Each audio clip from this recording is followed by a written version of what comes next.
श्रीमान् वेङ्कटनाथार्य कवितार्किककेसरी वेदान्ताचार्यवर्यो मे सन्निधत्तां सदाकृति प्रभावपद्धति श्लोकम् 82 बिभर्षि नित्यं मणिपादुके त्वं विश्वम्भरं धाम निजेन भूम्ना तवानुभावश्चुलकीकृतोऽयं भक्तैरजस्रं भवतीं ददानैः பதபதார்த்தம். ஹே மணிபாதுகே, வாராய் கல்லிழைத்த பாதுகையே, துவம் நீ, நிஜேன தன்னுடையதான, பூம்னா பெருமையினாலே, விஸ்வம்பரம் உலகத்தையெல்லாம் தாங்குகிறவனான, தாம தேஜோரூபியான பெருமாளை, நித்தியம் எப்பொழுதும், பிபர்ஷி தரிக்கிறாய், தவ உன்னுடைய, அயம் இந்த, அனுபாவகா பெருமையானது, அஜஸ்ரம் எப்பொழுதும், பவதீம் உன்னை, ததானைகி தரிக்கின்ற, பக்தைகி பக்தர்களால், சுலகீகிருதா உள்ளங்கையில் அடக்கப்பட்டது அப்படின்னு சாய்க்கிறார். அதாவது இது நம்மளுக்கான ஒரு ஸ்லோகம், அற்புதமான ஸ்லோகம். இது என்னென்னா, இதுக்கு முன்னாடிலாம் எப்படி பார்த்துருக்கோம் அப்படின்னா, உன்னுடைய பிரபாவமும் என்னுடைய பாபமும் சமம்னு சுவாமி சொன்னார்னு பார்த்தோம். ஆக ஏதோ ஒரு விதத்தில் பாதுகைக்கு நம்மளும் சமமாக இருக்கும் அப்படின்னு நம்ம சந்தோஷப்பட்டிருப்போம்.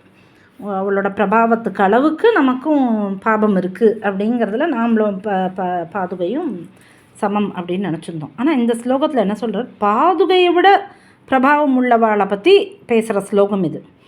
பாதுகா சகஸ்ரத்தில் பாதுகையோட பெருமையை தானே பேசுவார். பாதுகையை காட்டிலும் பெருமை உள்ளவா யார் அப்படின்னா அவளை பற்றி இந்த ஸ்லோகத்தில் எடுக்கிற. அதாவது இப்போது இந்த உலகத்தையெல்லாம் பெருமாள் ஆபரணமாக தாங்குறார், ஒரு ஆபரணம் போட்டுக்கிற மாதிரி பெருமாள் தாங்குறார். அப்பேற்பட்ட பெருமாளை தலையில் பூ மாதிரி பாதுகை தாங்குறா அப்படின்னு நம்ம பார்த்தோம்.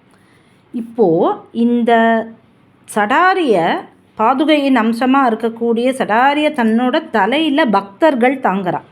முதல் ஸ்லோகத்திலேயே சொன்னார், சந்தகா அப்படின்னு ஒரு சந்தகா அப்படின்னு பெரியவர்களை பற்றி சொன்னார். அதாவது இந்த உலகம் யாரால் காப்பாற்றப்படுறது, சந்தகா அவளால் தான் காப்பாற்றப்படுறது அப்படின்னு. அந்த சந்தகாவை தான் இங்கே எடுக்கிறார். மறுபடி உன் பெருமையை காட்டிலும் உன்னை தலையில் தாங்குறா பாரு, அவளோட பெருமை ஒசந்தது இல்லையா அப்படின்னு கேட்குறார். பெருமாள் உலகத்தை தாங்குறார் வாஸ்தவம், அந்த பெருமாளை நீ தாங்குற அதுவும் வாஸ்தவம். ஆனால் ஒன்றை தலையில் தாங்குறமே, அப்போ நாங்கள் வாஸ்தவமாக எவ்வளோ எங்களுக்கு அப்போ பிரபாவம் இப்போ எப்பேற்பட்டது எங்களோடது அப்படின்னு கேட்குறார். அதாவது பிரபாவம்ன்றது, பாதுகையோட பிரபாவம்ன்றது சமுத்திரம் மாதிரி நம்ம ஏற்கனவே பார்த்தோம். அதனால் நாங்கள் ரொம்ப புத்திசாலி, நாங்கள் கரையிலேயே நிற்கிறோம், நாங்கள் இறங்கவே இல்லை அந்த சமுத்திரத்துக்குள்ளே அப்படின்னு. இப்போ இந்த ஸ்லோகத்தில் என்ன சொல்கிறார், அந்த சமுத்திரத்தை உள்ளங்கையால் அடக்கப்பட்டது போல் நாங்கள் இருக்கோம் அப்படிங்கிற. சுலகீகிருதா அப்படின்னா கையில் அடக்கப்படுகிறது அப்படிங்கிற. சுலகீகிருதா அப்படின்ற பதத்தின் மூலமாக உன்னுடைய பிரபாவத்தை நாங்கள் உள்ளங்கையில் அடக்கிட்டோம் அப்படிங்கிறார். இதுக்கு நமக்கு நிறைய எக்ஸாம்பிள் நம்மளோட ராமாயணத்துலேயே ஆகட்டும் மகாபாரதத்துலேயே ஆகட்டும் நிறைய இருக்குது. இதுக்கு உதாரணம் போகணுன்னா நமக்கு சத்ருக்ன ஆழ்வான் அவரை சொல்லும்போது, சத்ருக்னோ நித்திய சத்ருக்னஹா அப்படின்னு தான் வால்மீகி சாய்ச்சிருப்பார் அவரை.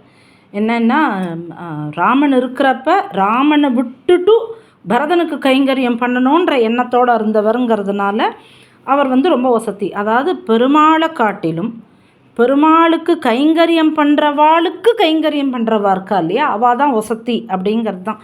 இதை நம்ம அடியார்லேயும் பார்த்தோம் நம்ம ஏற்கனவே. ஆக இங்கே சுவாமி சாய்க்கிறது என்னன்னா, உலகத்தையே தாங்குகிற பெருமாளை தாங்குகிற பாதுகையை நாங்கள் தலையில் தாங்குறோமே, அப்போ நாங்கள் வசதி இல்லையான்னு கேட்குறேன். திருமழிசை ஆழ்வார் நான்முகன் திருவந்தாதியில் இதை எடுத்திருப்பார். மாராயதானவனை வள்ளியிரால் மார்விரண்டு கூறாக கீறிய கோளரியை, அதாவது இது நரசிம்மனை சொல்கிற வரி இது. பிரகலாதனுக்கு எதிரியான இரண்யனை மார்பை பிளந்தார் நரசிம்மன். வேறாக ஏத்தி இருப்பாரை வெல்லுமே மற்றவரை சாத்தி இருப்பார் தவம். அப்பேற்பட்ட அந்த நரசிம்மனை நேர சேவிக்கிறவா, நேர பெருமாளையே ஆசிரியிக்கிறவான்றவா ரொம்ப வசதி. ஆனால் அப்படி பெருமாளையே ஆசிரியிக்கிறவர அவனை அந்த மாதிரி பக்தனை காட்டிலும் அந்த பக்தரை ஆசிரியிக்கிறா இல்லையா, அவளோட தவமானது இதை காட்டிலும் அது வசதி அப்படிங்கிறது தான் அந்த பாசுரம். நம்மளோட சம்பிரதாயத்திலே நமக்கு வந்து இந்த மதுரகவி ஆழ்வார் அப்படிங்கிறவரே ஒரு பெரிய எடுத்துக்காட்டு. நமக்கு நிறைய பேரை சொல்லலாம். அந்த மாதிரி கூரத்தாழ்வான் பிரபாவம் நம்ம தனியாக சொல்லிகிட்டே போகலாம்.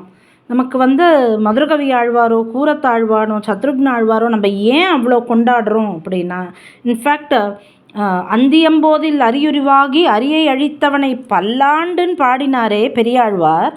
அவரோட தவத்தை விட மேலானது எது அப்படின்னா, விஷ்ணு சித்தர் தங்கள் தேவரை வல்லப்பரிசு வருவிப்பரேல் அது காண்டுமேன்னு சொன்னாலே ஆண்டாள். அவதான் நமக்கு வசதி. ஏன்னா நமக்கு பெருமாளை போற்றி சொல்கிறவாளை விட அந்த சொல்கிறவாளை போற்றி சொல்கிறவாளே அவளே நமக்கு தலை சிறந்தவா அப்படிங்கிறதுக்கு நமக்கு இந்த மாதிரி நிறைய எக்ஸாம்பிள்ஸ் நம்மளோட சம்பிரதாயத்திலே இருக்கிறதுனால இப்போ சுவாமி இந்த கேள்வியை பாதுகிட்ட வைக்கிறார். இந்த மாதிரி எங்கள் சம்பிரதாயத்தில் எங்களுக்கு நிறைய சொல்லி கொடுத்துருக்கா. மதுரகவி ஆழ்வார் பார்த்துருக்கோம், கூரத்தாழ்வான் பார்த்துருக்கோம், ஆண்டாளை பார்த்துருக்கோம், சத்ருக்ன ஆழ்வாரை பார்த்துருக்கோம். அதனால் இப்போ நான் கேட்குறோம், பெருமாளை தாங்கிற ஒன்று நாங்கள் தாங்கிறோமே, அப்போ நாங்கள் வசதி இல்லையா? அப்போ எங்களோட பிரபாவமும் வசதி இல்லையா அப்படின்னு கேட்குறார். எங்களை அப்படின்னா நம்ம எல்லாரையும் இல்லை, அடியேன மாதிரி இருக்கிறவாளெல்லாம் சேர்த்துக்கல, சந்தகாவாக இருக்கிறவாள். அதாவது யார் வந்து அந்த உண்மையான பக்தியோட அந்த பாகவதாள்கிட்ட அபச்சாரப்படக்கூடாதுன்னு எண்ணத்தோட அந்த ஸ்ரத்தையோட பெருமாளை காட்டிலும் எனக்கு நான் ஆசிரியிக்கிற என்னோட இந்த பெருமாளோட பக்தர்கள் தான் வசதி அப்படின்னு யாரெல்லாம் இருக்காளோ அந்த சந்தகா அவள் வந்து பாதுகையோட பிரபாவத்தை விட அவளோட பிரபாவமானது ரொம்ப ரொம்ப வசதி அப்படின்றத இந்த ஸ்லோகத்தில் சுவாமி நமக்கு புரிய வைக்கிற அதுக்கான அந்த பதமாகத்தான் இந்த பவதீம் உன்னை ததானைஹி தரிக்கின்ற பக்தைஹி பக்தர்களால் சுலகீகிருத்தா உள்ளங்கையில் அடக்கப்பட்டது அப்படின்னு சுவாமி சாய்க்கிறார். அடியே கவிதார்க்கிக சிம்மாய கல்யாண குணசாலினி ஸ்ரீமதே வெங்கடேசாய வேதாந்த குரவே நமஹா.